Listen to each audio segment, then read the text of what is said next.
Halo teman-teman investor, jumpa lagi di kanal YouTube Bola Salju. Teman-teman, kali ini kita kedatangan tamu istimewa, Pak Parahita Irawan, yang terkenal dari kanal edukasinya Investasi Jalanan. Selamat siang, Pak Parahita. Siang, Pak Arif. Ya. Terima kasih Pak Parahita sudah berkenan ya kami interview. Semoga yang kita lakukan ini bisa menggali banyak insight dari Pak Hita yang sudah berpengalaman lebih dari 17 tahun ya Pak ya? Iya, iya. Di pasar modal ini. Dan teman-teman info juga ya, saya banyak berguru dari Pak Parahita. Pak Parahita banyak mempengaruhi saya karena saya bisa belajar atau terekspos value investing, investasi, dan investasi sejak awal setelah baca-baca dari tulisan-tulisannya Pak Hita ini. Baik, kita mulai ya teman-teman. Pak Hita, boleh diceritakan bagaimana sih proses perkenalan Pak Hita dulu sehingga terekspos dunia investasi. Dan ini yang menarik, dan beliau ini senang sekali membagikannya. Begitu Pak, gimana Pak? Kalau dibilang, mungkin salam kenal semua ya buat teman-teman ya, pertamanya ya, sama Pak Arif juga. Terima kasih buat kesempatannya untuk hadir di sini. Mungkin kalau ngomong tentang pertama itu memang sebenarnya ada cerita yang saya nggak enak sih memang ya. Jadi jujur aja, dulu saya itu sempat ikut yang komoditi gitulah ya, trading. Bukan saya naruh duit ke orang. Saya sama sekali buta tentang investasi waktu itu. Ya akhirnya ya hasilnya ya seperti gitulah. Yang memang akhirnya saya bilang ini saya nggak bisa seperti ini. Akhirnya saya coba untuk belajar sendiri, dan kemudian mulai itu dulu reksadana. Karena taunya waktu itu informasinya dikit, jadi cuma tahu coba masuk ke reksadana. Dulu reksadana saham sama campuran ya, dua-duanya masuk. Lumayan bagus. Terus kemudian masih penasaran, kalau udah bisa belajar sendiri kenapa nggak langsung terjun ke saham. Kemudian saya mulai belajar saham, yaitu sekitar di reksadana itu mungkin nggak sampai setahun ya. Itu karena awal banget benar-benar nggak paham tentang investasi. Kemudian mulai belajar saham, masuk ke saham. Dan kebetulan memang saya kenalnya saham itu, waktu itu saya memang sempat akhirnya memutuskan kuliah lagi juga ya. Kebetulan lagi kuliah lagi, terus ketemu teman-teman, kemudian bikin kayak klub investasi gitu. Jadi klub investasi itu ada dulu tuh banyak orang sih, 10 ada kali itu ya. Artinya memang kita ngobrol-ngobrol sama-sama nggak taunya waktu itu sama-sama belajar, tapi kita usahakan rutin gitu ya, setiap seminggu atau 2 minggu ketemu gitu ya untuk ngobrol apa yang tentang apa investasinya di saham mana gitu ya yang perlu gitu. Ya itu berjalan sekitar setahun. Saya paralel juga ngelola portofolio saya sendiri juga waktu itu. Nah kemudian ya itu deh sampai sekarang akhirnya terus investasi sampai udah berapa tahun ya, dari 2004 ya. Oh, dari Sampai 2004. sekarang hampir 18 tahun ya mungkin ya. Oh iya. Itu Pak Ari. Ya, terima kasih Pak ceritanya. Wah, jadi bertahap ya dari awal apa dulu saya kenal Pak Hita pakai ID apa itu? Brodungs ya kalau nggak salah ya. Ya itu ya Di, itu udah di Kaskus ya. di Waktu itu Kaskus ya. ya mulai sharing. Oh iya. Ya, jadi saya dulu teman-teman mengenal Pak Hita itu dari edukasinya tentang reksadana pakai ID Brodungs. Terus kemudian di blognya beliau di WordPress ya Pak ya, Pak Hita Irawan itu ya, Ya. sampai sekarang masih ada. Dan sekarang ini teman-teman di jalanan ini. Nah, sebenarnya apa ya Pak ya, kenapa Pak Hita tertarik untuk sharing juga? Kan nggak semua orang melakukan seperti itu ya. Pada dasarnya memang saya sambil belajar tuh ya. Jadi saya percaya learning by doing itu, dan saya ya itu yang pertama. Yang kedua saya percaya bahwa kalau sharing ilmu saya juga nambah. Pertama kalau learning by doing itu artinya memang sudah terjun di saham sambil sekalian belajar ya. Di situ mulai belajar, kan pasti ada sesuatu yang baru gitu ya. Saya coba sharing di blog itu ya. Di blog itu sharing, mungkin lihat feedbacknya seperti apa, mungkin apa yang perlu saya pikirkan lagi, apa yang ada yang kurang. Sambil jalan saya terus seperti itu prosesnya. Jadi belajar nggak cuma dari diri saya sendiri, tapi banyak feedback juga dari teman-teman sih. Makanya terima kasih banget buat teman-teman yang selama ini udah kasih feedback ke saya ya, lewat blognya itu dulu, sampai sekarang saya lanjutkan patternnya itu di Instagram sekarang, yang sekarang gitu, di investasi jalanan. Seperti itu, kira-kira. Oke, Memang senang sharing sih saya. oke, thank you. Menarik nih teman-teman. Barangkali teman-teman yang ingin belajar bisa mengaplikasikan tekniknya Pak Parahita ini ya. Belajar sekaligus sharing, karena reward-nya juga layak ya kalau kita terbuka gitu ya Pak ya. Iya, iya. Baik. Nah, dari berapa tahun ya? Dari 2000 tadi cerita 2004 ya. Iya. Dari selama perjalanan ini mungkin ada terlalu banyak cerita positifnya dari Pak Ita. Nah, saya tanya yang dibalik dulu ya. Cerita dukanya atau mungkin kesalahan yang pernah dilakukan dulu deh Pak. Nanti kelebihannya pasti lebih banyak lagi. Ya, yang tadi yang pertama ya, karena saya jelas yang tadi saya cerita di awal, nggak tahu sama sekali tentang investasi, saya nekat gitu ya, artinya nitipin ke orang pula gitu ya, artinya ya sudah, ya itu memang kesalahan awal. Kita pertama harus bergantung pada diri sendiri, jangan bergantung pada orang lain. Kecuali kalau reksadana mungkin itu sudah profesional, oke lah gitu ya. Tapi kalau yang lain hati-hati, artinya itu harus mau belajar. Jadi kita kan ada yang suka dengerin tips dari orang gitu ya, ini saham A, B, C, D, E gitu ya. Kita kan nggak tahu itu, dia itu maksudnya belinya di harga berapa, dia mau jual harga berapa, kadang-kadang gitu kan. Kita nggak tahu, dia itu bisa keep berapa lama, investment horizon-nya kita nggak tahu.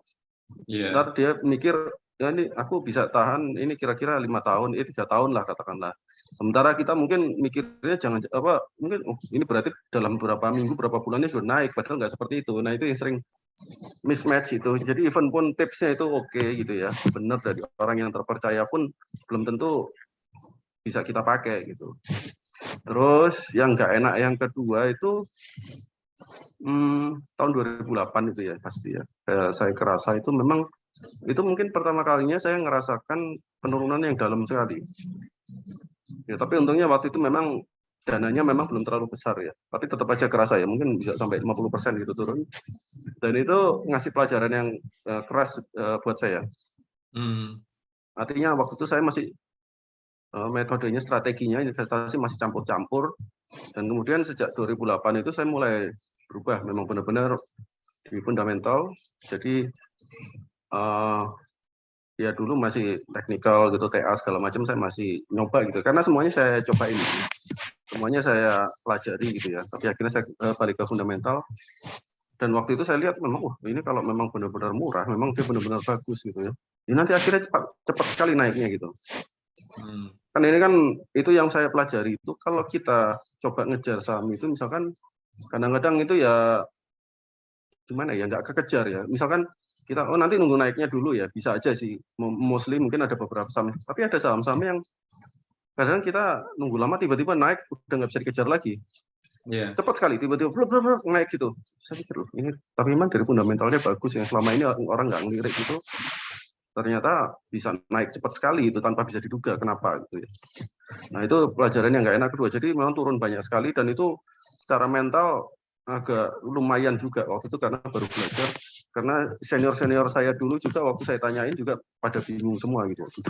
Terus jadi ini bisa sampai turun sampai berapa nggak ada yang tahu. Ya bayangin aja dari 2.800 turun sampai ke 1.100 gitu ya. 2.400 atau 2.800 saya lupa ya. 2.400. Pokoknya turun sampai 1.100, dan itu even udah banyak ngeramal ini bisa ke 600 ya, bayangin aja kan. Itu gimana stresnya ya waktu itu ya.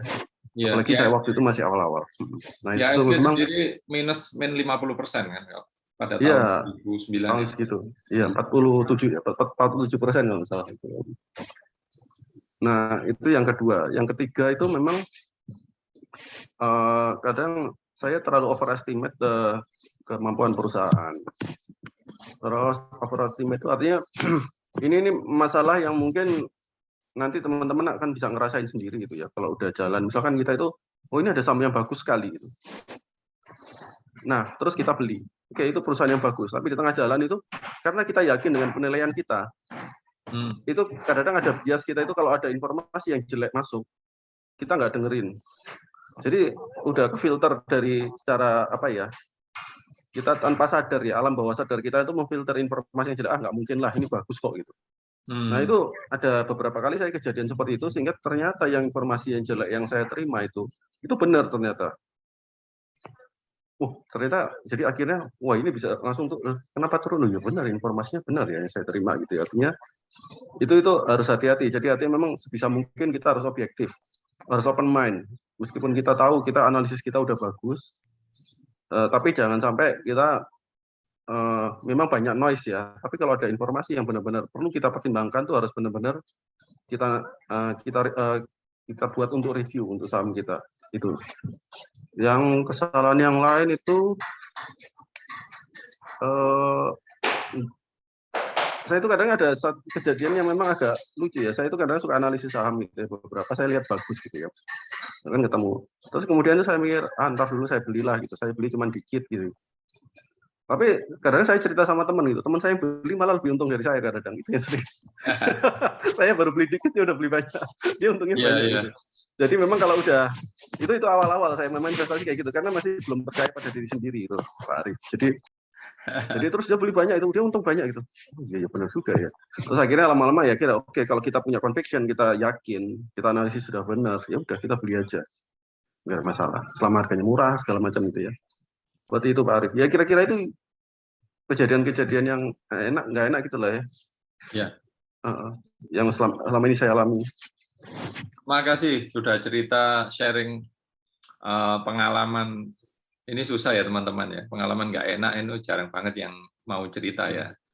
Nah sekarang ke pengalaman yang enaknya Pak, gimana Pak? Dari perjalanan setelah 2008, setelah minus parah tadi, yang hampir 50%, tapi saya kira Pak Ita masih lebih baik ya daripada market juga segitu, jadi not bad lah ya gitu kira-kira ya. Dari situ sekarang bergerak ke depan, hasilnya kayaknya sih lebih baik ya Pak ya. Bisa diceritakan Pak, sekarang progresinya, lumayan. Perubahan pemikirannya atau apa yang dilakukan, silakan Pak. Kalau enak-enaknya itu, saya itu akhirnya sampai pada satu kesimpulan ya, kalau jadi investor itu jangan terlalu excited. Jangan terlalu excited. Iya, mau portofolio kita, saham kita naik banyak, turun banyak, itu jangan terlalu emosional. Biasanya ya memang yang orang mikir itu kan emosional tuh kalau harga sahamnya turun marah-marah maki-maki di medsos kayak gitu kan. Ya itu salah satu eksesnya ya itu ya. Karena rugi itu. Ya, tapi di sisi lain artinya di sisi sebaliknya begitu kita dapat untung banyak itu ya jangan terlalu senang juga gitu loh. Oke. Itu belum tentu karena kita juga gitu loh. Mungkin analisis kita benar sih. Tapi mungkin seharusnya naiknya cuma 20%, ternyata naiknya sampai 50%. Ternyata ada satu hal lain yang di luar perhitungan kita yang bikin naik lebih tinggi. Ya, makanya jangan GR lah itu karena kita analisisnya bagus gitu kan. Itu aja sih. Pesan saya. Jadi kalau seneng-senengnya ya berusaha belajarnya sih saya lebih melihat investasi itu kayak proses ya. Artinya hasilnya itu saya percaya mengikuti gitu. Ya senangnya bisa belajar, bisa ketemu teman-teman baru gitu ya di sini gitu. Ya kira-kira seperti itulah. Investasi itu seperti proses teman-teman. Dari proses itu kita ya mungkin nanti tahu perjalanan seperti Pak Ita tadi ya. Bisa mengevaluasi sendiri, ketemu teman-teman, evaluasi dari teman-teman. Dan itu tadi, jangan emosional. Nah, kalau saya teringat ini emosional, berarti pandangan Pak Ita yang mungkin bisa dibagi ke teman-teman melihat investasi saham itu kayaknya paling enak bagaimana Pak? Biar tidak emosional itu tadi. Dianggap seperti apa kayak gitu? Atau gimana pandangan Pak Ita? Emosional itu artinya pertama jangan mikir ini kayak balapan. Oke, jangan kayak balapan ya. Ya. Ya, kalau lihat orang untungnya banyak gitu ya, baker, oke lah. Terus kita belum gitu. Artinya jangan panas terus akhirnya jadi aku harus beli juga kayak gini-gini. Nah itu ya FOMO akhirnya kan kalau istilah sekarang ya. FOMO Ya. akhirnya beli juga gitu, nggak mikir lagi lah itu. Artinya itu yang bikin emosional seperti itu. Oke. Rumput tetangga lebih hijau gitu. Oh iya. Oh iya. Padahal kadang-kadang gini loh, itu yang sering kejadian itu agak lucu juga ya. Misalkan gini, ada orang dia ngomong, wah aku untung dapat banyak banget dari saham A gitu ya, baker berapa, multi baker berapa gitu. Tapi kita lupa gitu, kita iri, tapi kita lupa ternyata ada saham kita yang bagus juga. Tapi kita itu ah masih kok kenapa nggak pegang saham yang tadi yang A gitu tadi ya artinya. Padahal dia sendiri udah punya portofolionya tumbuhnya bagus gitu ya kayak gitu. Nah kayak gitu itu yang memang harus kita lagi lah kembalikan ke diri sendiri. Tujuan kita itu buat investasi apa sih? Apa mau balapan? Ya. Saya sih enggak gitu ya. Kalau artinya saya kan kapan itu saya sempat menyampaikan bahwa tujuan investasi saya yang jelas yang target yang pertama itu mengalahkan market, yang kedua mengalahkan inflasi yang jelas. Mengalahkan Nah, market dan mengalahkan inflasi. Oke, Pak. ya sama mungkin mengalahkan market itu termasuk instrumen alternatifnya ya, bukan cuma Oke. di market ISG ya, mungkin dari obligasi, suku segala macam gitu ya alternatifnya. Artinya at least saya lebih tinggi dari itulah gitu ya. Itu target saya. Jadi target saya bukan yang sampai tinggi banget gitu. Karena kalau kayak gitu tuh capek sendiri, Mas. Itu Oke. jadi setelah saya bertahun-tahun ngalamin gitu ya, memang bisa ya kadang-kadang ngalamin, wah ini saham bisa tinggi sekali gitu ya, naik berkali-kali lipat. Tapi pada umumnya yang terjadi dalam jangka panjang itu nanti kita mungkin kalau kita prosesnya udah bagus, analisisnya udah bagus, ya nanti akan lebih bagus dari market, tapi ya memang nggak sampai fantastis banget. Ada memang beberapa orang yang bisa seperti itu ya. Cuman saya itu kan nggak mau capek kadang Pak Tarif. Jadi artinya itu memang butuh analisis yang dalam banget ya, sampai ngerti banget ya. Tapi saya kan nggak mau habis waktu untuk di situ aja gitu loh. Nah, jadi artinya kayak prinsip Pareto lah ya, 80-20 lah. Jadi saya coba kasih effort. Gimana caranya paling nggak at least 80% lah. Itu bisa dengan effort yang sekecil mungkin gitu. Karena kan hidup kan bukan cuma buat investasi, hidup juga buat yang lain ya. Yang banyak kegiatan lebih berguna juga gitu lah. Itu cuma salah satu sisi dari kehidupan saya gitu Pak Ari. Nah itu yang penting dipahami sih. Yang kedua kalau nggak pengen nggak emosional tuh ya jelas jangan terlalu sering lihat market ya. Udah itu aja. Jangan terlalu sering lihat market. Ya. Tahu berapa kali Pak lihat market? Ya kalau lihat itu di handphone kadang lihat di TV artinya tapi maksudnya jangan mantau terus-terusan gitu ya. Oke. Memang bisa aja kita kuat gitu ya. Tapi kalau Oke. memang ternyata kita nggak kuat itu ya sudahlah. Nanti gue tiba-tiba pengen udah kepencet beli aja. Atau kepencet jual gitu ya kan. Ya, oke. Jadi ini sering seperti itu kayak. Ya Itulah. gitu teman-teman, jangan terlalu sering lihat itu aplikasi trading ya. Aplikasinya yang lain aja, media sosial. Emosi lagi nanti. Oh, itu lebih Baik. isunya lebih mana lagi ya. Dan saya memang agak ada bersyukurnya juga ya. Saya belajar waktu itu informasi belum yang sekarang ya, Pak Ari. Ya. Dulu itu kan masih yang bisa OLT itu ya, yang bisa online itu mungkin masih belum banyak ya waktu itu ya. Masih banyak yang itu ya. Nah itu jadi ngurangin keinginan untuk jual beli juga waktu itu akhirnya. Karena harus telepon dulu, ya ribet lah pokoknya zaman dulu. Terus yang kedua salurannya untuk bisa dapat info itu nggak banyak, itu paling ya grup gitu kan. Terus baru mulai BBM gitu ya. Tapi kan nggak segampang sekarang gitu ya. Kadang-kadang punya grup WA aja banyak banget itu. Itu infonya dari mana-mana itu. Itu menggoda sekali memang. Terus terang aja. Ya seperti itulah. Kasihan kalau dalam taraf di tahap belajar sih kalau teman-teman seperti itu. Saya sih kalau ngelihatnya. Memilah-milah informasi mana itu paling susah. Baik, makasih Pak. Itu tadi Pak Ita cerita banyak ya. Jadi targetnya mengalahkan, at least mengalahkan market atau inflasi. Kita tahu kalau dari data yang kami pelajari selama 20-an tahunan terakhir, IHSG itu kalau di KAGR sekitar ya masih 11%-an masih ada. Berarti Pak Ita di atas itu ya teman-teman ya. keren sekali, tentu saja. Nah, sekarang itu pengalaman baik, pasti masih banyak lagi yang lain dari Pak Ita. Kita mau tanya nih, untuk memperoleh hasil yang sangat baik itu tadi, filosofi investasi yang Pak Ita fokuskan itu sekarang atau dulu perkembangannya bagaimana? Bedaannya atau gimana? Ya, filosofi investasi yang Pak Hita aplikasikan atau pakai sehingga bisa memperoleh hasil yang bisa dikatakan lumayan itu tadi, dari dulu hingga sekarang itu bagaimana gitu Pak? Kalau saya sendiri cenderung kalau orang bilang value growth ya. Artinya memang saya dari bisnis saya sendiri secara kualitas sudah bagus. Oke. Sahamnya. Artinya kalau saham itu bahan bakunya udah bagus, kemungkinan untuk perform bagus akan lebih besar. Oke. Ya, kinerja perusahaan itu saya anggap sebagai bahan baku ya, bukan bahan baku itu ya beneran ya. Maksudnya, itu artinya dari dasarnya itu dasarannya pun itu udah bagus. Dari itu peluang kita untuk dapat hasil bagus lebih gede.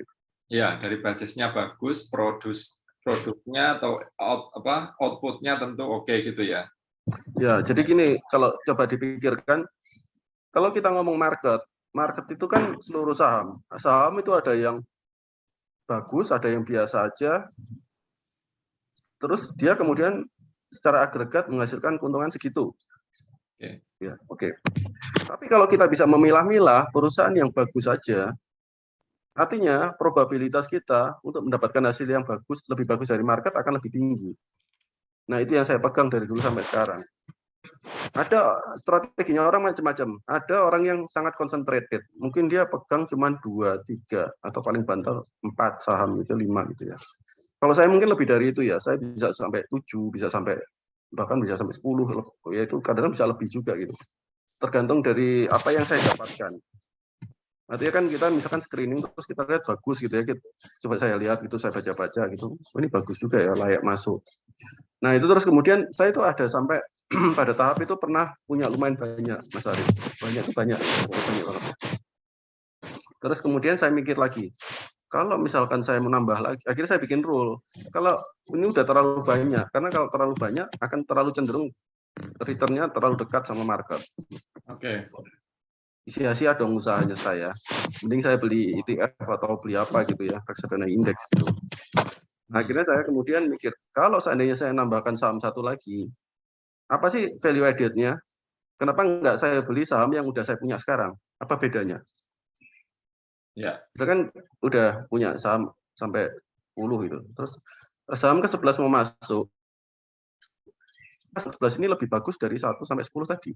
Kalau misalkan dia memang lebih bagus, kenapa enggak yang ke-10 kita buang, kita masukkan yang 11 tadi. Jadi tetap 10.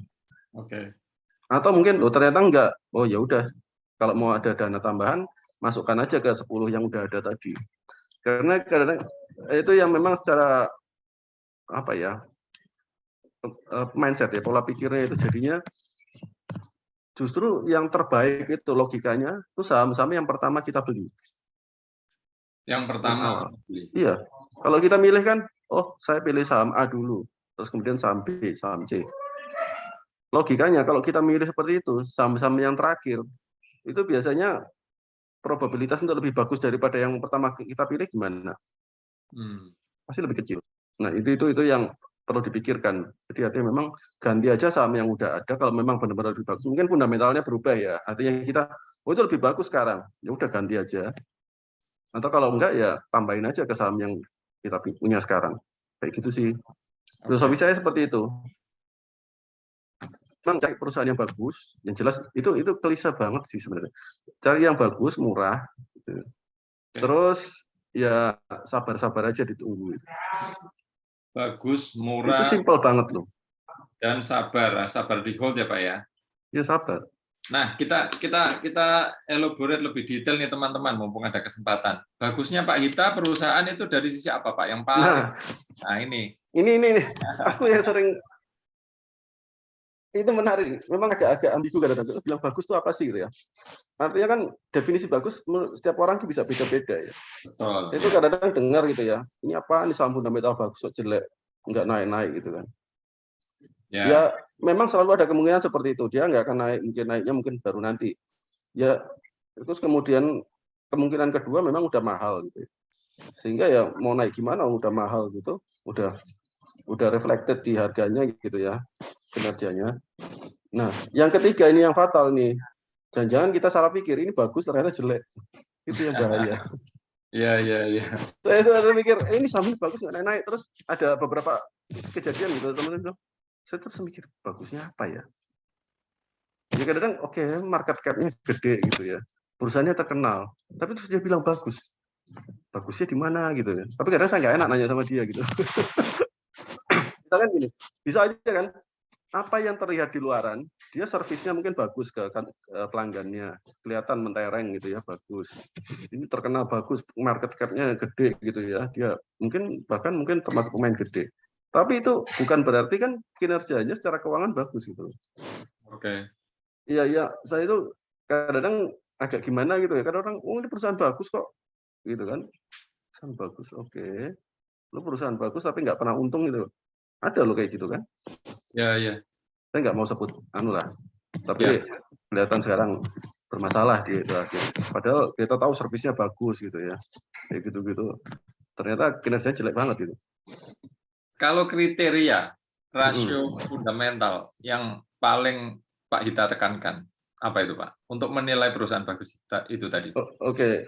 Kalau itu kita harus balik lagi ke bisnis quality-nya ya. Artinya kalau kita cari itu bisnis itu kan memang tuh gimana dia bisa bisnis modelnya seperti apa. Oke. Dia dapat uang dari mana? Maksudnya dia dari apa? Tapi ujung-ujungnya memang akan kembali lagi dia modal berapa, kembali berapa. Perusahaan tuh modal misalkan 100 juta gitu ya, bikin toko atau gimana. Ibaratnya dia cuma bisa 10 juta per tahun untungnya. Artinya saya ngomong di sini ROI. ROI ya. Itu yang menurut saya paling penting. Karena itu yang menunjukkan perusahaan itu berhasil dan dia layak. Karena tingkat pengembaliannya ke modalnya itu layak. Dan itu yang bisa dibandingkan dengan instrumen lain. Misalkan nggak cuma antar saham ya, tapi juga misalkan kita ngomong ROI kita kalau naruh di saham itu bisa misalkan 20%. Di ROI-nya konsisten. Terus kemudian kalau kita taruh di suku, kita cuma dapat 5% apalagi sekarang. Ya lebih bagus di situ dong. Meskipun kalau PBV-nya itu ngaruh juga ya. Kalau PBV 1 ya 20%, kalau PBV-nya 2 seakan-akan kita cuma dapat 10% sebenarnya kan. Kalau ROI-nya 20% seperti itu. Iya. Ya, kira-kira seperti itu. Tapi secara bisnis, terlepas dari kita belinya di harga PBV berapa, secara bisnis dia itu bisa kasih 20% loh per tahun. Bayangin dari modalnya. Sementara kalau kita di tempat lain cuma dapat 5%, paling 10%. Nah, itu yang makanya pertama yang harus kita, yang menurut saya sangat penting itu adalah ROI. Sangat penting ROI ya Pak ya. Itu untuk tolak ukur untuk kinerjanya perusahaan. Nah, kalau ROI dihubungkan dengan dividen, kadang ada perusahaan yang memberi dividen, ada yang enggak. Dan dibolak-balik itu kan pengaruh juga terhadap ROI juga ya Pak ya. Retained earning nanti menyumbang ke return next year gitu kan. Kalau dibagikan juga mempengaruhi return next year. Iya, jelas. Itu pertimbangannya bagaimana Pak Hita untuk menjustifikasi dua keputusan perusahaan yang seperti itu? Memang kalau bagi dividen atau tidak itu memang kadang itu tergantung dari rencana perusahaan ke depan. Tapi secara umum kalau dia BAU, jadi business as usual, artinya tumbuh seperti biasa, dia cukup alokasikan buat capex gini biar bisa tumbuh segini gitu ya, normal gitu. Ya, ada rencana-rencana besar gitu ya. Ya itu mestinya dia kasih dividen dong. Kalau seperti itu. Ya. Kecuali kalau dia pede sekali, kalau saya tidak akan bagikan dividen, tapi kamu akan dapat return dari perusahaan ini lebih besar kalau daripada kamu taruh di tempat lain. Kalau perusahaannya sangat pede seperti itu. Yo, masalahnya ini kalau di sini tuh ya, kalau di Indonesia saya ngerasa ya, itu masalah bukan cuma masalah kita untung ruginya aja kalau kita bagi dividen atau enggak, tapi masalah kepercayaan. Kalau orang bilang tuh kalau dividen tuh apa ya? Pertama, kamu punya cash atau enggak sih sebenarnya? Meskipun kita bisa baca ya di laporan keuangan. Cashmu itu real enggak sih, bisa dibagikan, untungmu itu jelas. Terus yang mungkin yang dividen yang kedua itu ya kepercayaan publik. Yang kedua itu ongkos tunggu. Ongkos tunggu, oke. Ya. Artinya kadang-kadang kan harga sahamnya nggak naik-naik, tapi dividen itu bisa kayak ongkos tunggu lah artinya. Kita mungkin cuma dapat 3%, 4% gitu ya. 4% udah lumayan tinggi ya. Kalau 3%, itu 2-3%. Gitu. Ya lumayan lah itu artinya ongkos tunggu itu. Baik, makasih Pak. Ya. Menarik teman-teman dari pertimbangan-pertimbangan Pak Hita itu tadi.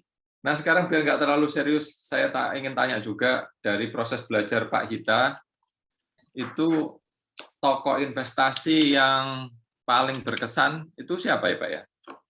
Biar nggak serius lagi lah. Banyak lah. Karena tapi memang saya ya kalau sangat umum ya mainstream banget ya Warren Buffett gitu ya. Tapi saya Peter Lynch juga suka gitu ya. Artinya itu banyak karena yang dibilang sama Peter Lynch itu applicable banget gitu loh. Jadi artinya memang dia ngomong tuh kayak investor biasa dia itu sebenarnya gitu loh. Kan sebagai dia tuh fund manager gede ya. Yeah. Tapi apa yang dia ajarkan itu applicable banget gitu loh buat investor-investor individual kecil-kecil gitu kayak saya lah, bukan mungkin kalau kita ada yang gede juga di sini saya nggak tahu kan. Nah, kalau dari Warren Buffett itu kan dia lebih ke konseptual kayak gitu-gitu. Kadang-kadang untuk implementasi itu memang nggak semembumi kadang-kadang Peter Lynch memang. Itu yang saya pegang. Tapi memang Warren Buffett ya udah bisa dipercaya lah, dia sukses sekali gitu ya. Ya memang saya belajar dari Warren Buffett juga, dari Peter Lynch, mungkin Benjamin Graham mungkin, tapi nggak terlalu banyak sih saya. Sama kalau siapa lagi ya? Banyak lah Mas. Kalau kita ngomong itu. Oke, terima kasih. Dari bacaan atau proses investasi yang lama Pak Hita, bisa diceritakan nggak Pak buku-buku atau apa ya atau bacaan yang berkesan? Yang berkesan ya, bukan yang apa gitu, yang berkesan aja nggak apa-apa. Kalau yang dari kita untuk benar-benar praktikal ya tadi terkait sama Peter Lynch tadi yang bukunya One Up on Wall Street itu bagus buat bacaan. Ya. Itu kalau kita bacanya beneran itu banyak yang kita bisa dapat dari situ gitu. Insight-nya itu banyak. Nah, kemudian yang kedua kalau memang dari yang sering dibilang orang ya intelligent investor itu memang agak ruwet ya. Artinya ruwet, Pak. Bukan ruwet ya, maksudnya kadang-kadang ya itu kan dia kan ngomong pada saat kadang-kadang waktu akuntingnya, rule-nya itu kan lumayan beda sama sekarang. Iya, betul. Nah, itu yang bikin bingung buat orang-orang kadang-kadang. Istilah-istilahnya juga. Tapi istilahnya sama seperti yang bilang Warren Buffett itu, di situ ya ada 2 bab itu cuman yang Mr. Market sama Machine of Safety. Itu yang penting banget itu yang ya long lasting lah sampai sekarang itu pasti kepake lah konsep 2 itu ya. Jadi terus buku satu lagi tuh saya suka yang secara filosofis bagus itu Howard Marks. Howard Marks ya. Most important thing itu bagus banget kalau kita baca beneran. Itu saya suka banget itu. Ya 3 buku itulah mungkin yang lumayan pengaruh ke saya sih sampai sekarang. Baik, terima kasih Pak Ita cerita-ceritanya tentang tokoh, tentang buku. Nah, teman-teman, dalam waktu berapa lama ya Pak Ita aktif kembali di investasi jalanan ini ya? Mulai saya itu berapa ya? Saya itu sebenarnya mulai dari awal 2020, tapi itu nggak niat sih saya waktu itu bikinnya sebenarnya. Nggak niat aja kayak gitu, teman-teman. Enggak, maksudnya saya mulai agak serius ngerjainnya gitu ya, buat konten yang agak serius gitu. Mungkin sekitar kuartal 3 ya, Agustus atau September tahun lalu ya. Oke. 2021 ya. Oke. Pak, boleh cerita nggak kenapa kok namanya investasi jalanan? Ya, karena saya nggak pengen investasi itu jadi eksklusif gitu loh. Istilahnya investasi jalanan itu, saya ini kan pada dasarnya kan ada apa namanya, ya dari background-nya ada akademisnya juga sih Pak Arif. Tapi saya juga tahu banget, artinya kita kalau cuma ngomong akademis itu nggak ada gunanya bisa itu. Kalau kita investasi beneran gitu. Nah itu saya artinya coba menjembatani, ini gimana sih investor luar biasa di jalanan itu kan artinya segala macam orang ada gitu ya. Gimana saya bisa bawa itu yang unsur akademisnya itu agar bisa dipahami oleh orang kebanyakan orang umum yang mungkin background-nya bukan finance seperti itu. Itu yang jadi benang merah dari edukasi saya di Instagram itu. Nah, makanya namanya investasi jalanan. Saya coba bawa itu ke jalanan lah artinya, supaya orang-orang tahu semua. Oh, gitu. lebih membumi gitu ya Pak ya? Ya, saya nggak mau eksklusif untuk itu. I see. Iya, memang apa namanya dunia keuangan memang rasanya ribet ya Pak ya? Susah dipahami gitu ya? Ya, kalau mau susah dipahami ya jadi susah. Kalau ingin gampang ya gampang. Oke, ya thank you. Ya, Terima kasih penjelasannya. Ya teman-teman bisa mengikuti channel edukasi Pak Hita di Instagram Investasi Jalanan. Ini apa ada sarana yang lain Pak? Saya mostly di situ sekarang. Cuman Ya. kalau mau lihat saya kadang-kadang ada share juga. Mungkin yang kalau lebih detail gitu ya di blog yang lama itu yang parahita.wordpress.com. Oke. Kadang-kadang kalau lagi iseng pengen kepikiran apa saya nulis di Twitter juga yang Parahita Irawan juga. Tapi ya mungkin nggak sering sih di situ. Fokusnya masih di Instagram ini. Iya, teman-teman juga bisa mengikuti edukasi Pak Hita di lewat buku-bukunya ya Pak ya. Saya baru mengikuti satu street investing ya Pak ya, dulu judulnya itu ya. Ya, kalau itu kayak buku panduan sih, kayak guide gitu ya sebenarnya. Saya bikinnya seperti kayak guide. Ada sekarang buku yang lain apa Pak judulnya? Bisa di-share? Nah, jadi kan kalau memang mau belajar secara teknisnya ya, belajar fundamental, analisis fundamental, milih saham atau valuasi, mungkin dari street investing itu sangat teknis banget gitulah ya. Gitu. Tapi kalau kadang-kadang kalau saya ada beberapa buku lain saya kayak yang Behind Investing Ideas, terus ada yang kemudian Fundamental Puzzle. Itu kadang-kadang kalau ada pikiran yang di pikiran saya itu saya masukkan di situ gitu. Itu artinya itu yang wah ada kejadian apa sih terkait sama saham, terkait investasi, saya tulis di situ. Itu nanti yang kadang-kadang saya buka-buka lagi, oh iya ya ternyata dulu kayak gini. Jadi bahan pelajaran juga gitu loh ke depannya. Jadi memang ingat-ingat seperti itu. Jadi nggak pure teknis lagi gitu kalau yang itu memang. Itu kira-kira. Cuman lagi nulis buku baru lagi sebenarnya tentang mindset.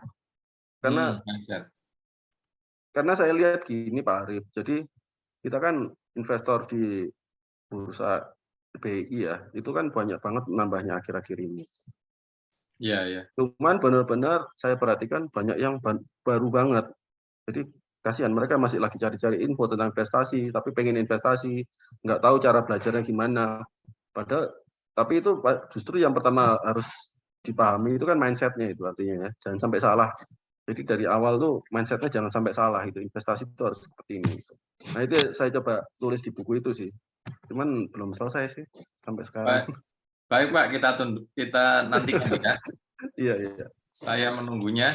Nah teman-teman, tadi Pak Hita kan cerita, ya hidup ini kan bukan hanya untuk investasi saja kan.